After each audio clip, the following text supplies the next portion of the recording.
and are built upon the Yesud.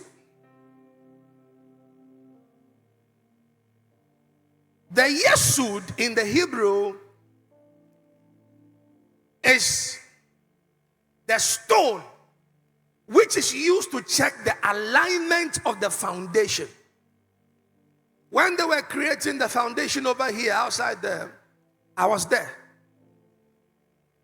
There will be a pillar that will be raised, a central pillar upon which every other frame will have their proper measurement.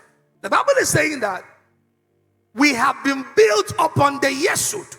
It means that there is a specific foundation that is created, that without it there cannot be the construction. It gives the accurate measurements for the erection of the building.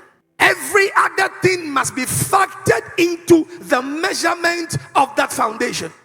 And the Bible says that the apostles, the Shekims and the Nabims, these ones have laid a certain foundation. These are the emissaries. They have laid a certain foundation. So we have the 12 apostles that walked with Jesus, and Paul the apostle, and the others that were raised after. They received a pattern from the Lord. So the building of the New Testament church is built on a certain foundation, and the Bible says that Jesus Christ himself is the corner of the stone. If you go to the Jewish culture, the cornerstone is something that nobody jokes with.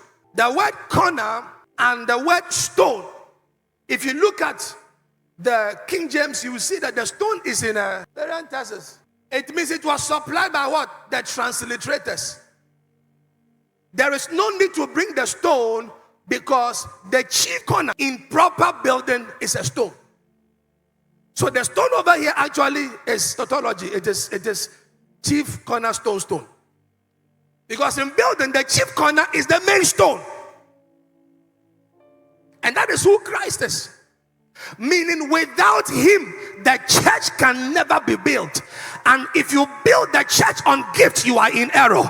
If you build the church on miracles, you are in error. If you build the church on entertainment, you are in error. If you build the church on anything, you are in error. You can't even build the church on praise and worship. You can't build the church on games. You can't build the church on fitness club. You can't build the church on business. You can't build the church on nothing. Without Christ, there is nothing called church. There is nothing called ministry. There is nothing called any other thing apart from Christ and his people gathered. Anything apart from this is not called the church.